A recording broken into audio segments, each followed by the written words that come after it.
अब भनिराख्नै परेन उहाँ आएर तिर्न उहाँ कसलाई दिने भन्ने प्रश्न भइसक्यो अब तपाईँ छोड भनेर भन्नुहुन्छ जानी 1000 रुपियाँ बिहान छोड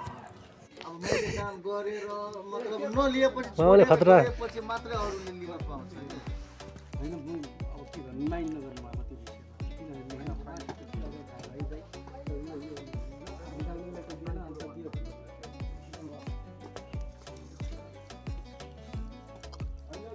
विषयमा किनभने होइन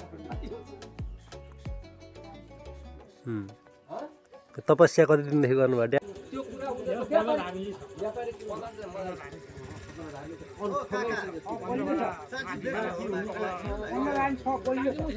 खसी उहाँले कट्ट के हो त्यो हातमा ए के हो त्यस्तो कागज त्यो के बोकेको है त्यसरी बाख्रा हेरेको